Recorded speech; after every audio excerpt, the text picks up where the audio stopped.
Ebro recently came out with a tweet saying, "Yo, he got a call. Labels are signing Afrobeat artists, and they're prioritizing them over hip hop artists." Now, he made this tweet kind of saying like, "Yo, y'all need to get y'all shit together, hip hop artists and everything." And I kind of want to break down the thoughts of my own thoughts and kind of like what's going through Ebro's head. Now, Ebro, he works at a radio station. His primarily market is hip hop. He's actually like Apple Music's like lead hip hop chief executive, something of that nature. And so he pretty much is like, we'll say like who's hot, who's not, who's going to be on the latest playlist from the hip hop perspective of Apple Music.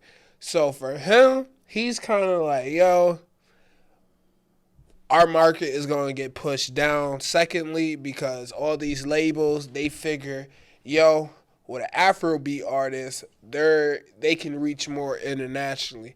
Now, if you don't know, whenever you go to like a festival in the U.S. versus like international, there's a big engagement difference. Festivals, you see a lot of people, jumping around, getting lit and everything. At these international, locally, domestically in the U.S., we kind of got more of like a bougie culture. I feel like more of a rowdy culture too, but they're not too much engaged versus like an international crowd. And what these labels are starting to realize is like, yo, these fans in these international markets will show out way more, put more money down into these artists because, you know, their fans are just better out internationally. Second, hip hop is super hard to market locally. And what I mean by that is like kind of get like the rights of licensing agreements and everything. So when you're a rapper and you're trying to break off into this new mainstream era, you're trying to get your music in stores. You're trying to get your music with a couple pop people. That way, you're just reaching new markets. You're trying to do interviews outside of just like DJ Vlad and academics and all this other stuff. You're trying to really reach like CNN. Just get your music out there. Now, the content of rap music, typically you can't do that, especially that hardcore drill, gangster rap, whatever you want to call it. You can't do it. Only songs like "All My Life." Niggas got me singing on the pod.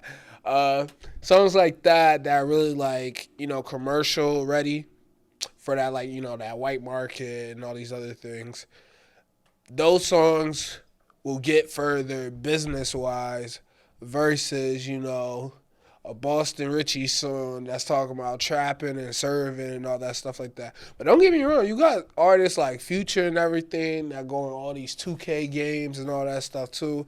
And it's all these markets everywhere that you could really tap into. But if you're not kind of coming up with a game plan and not really kind of like censoring your music in a way where it's like, all right, it's still commercial ready, then you might still get screwed over futurely as an artist. Now, me personally, I think Afrobeat artists are going to be more appealing to like a mainstream artist. I mean, a mainstream audience in like the domestic area, because like in America, they care more of like the beats and everything.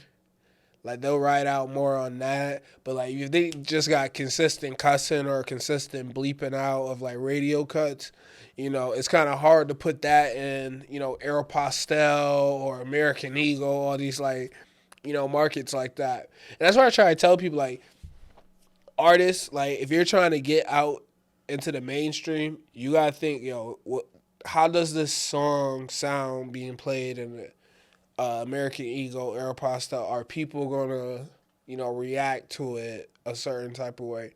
Now, not saying that you still can't be no rap artist, you can't talk about that life or whatever like that, but you have to do it in a way where, it's such a problem.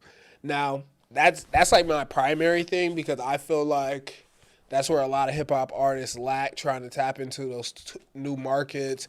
A lot of these niggas can't even get they music on the radio because they don't even have clean versions.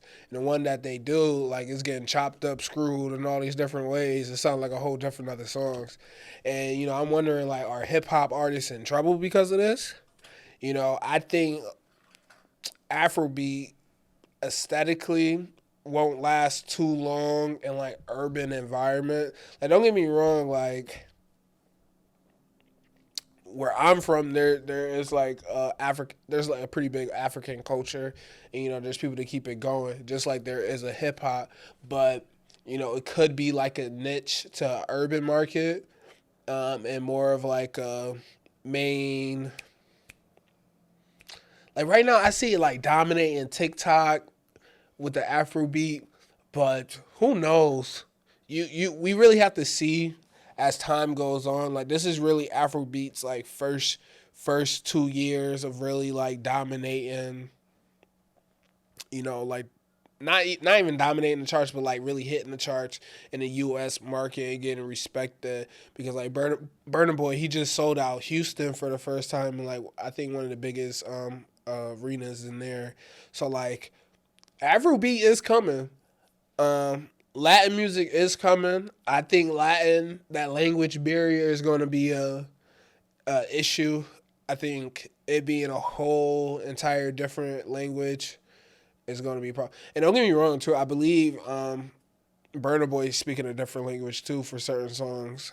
But I think with it being Afrobeat is consistent on a whole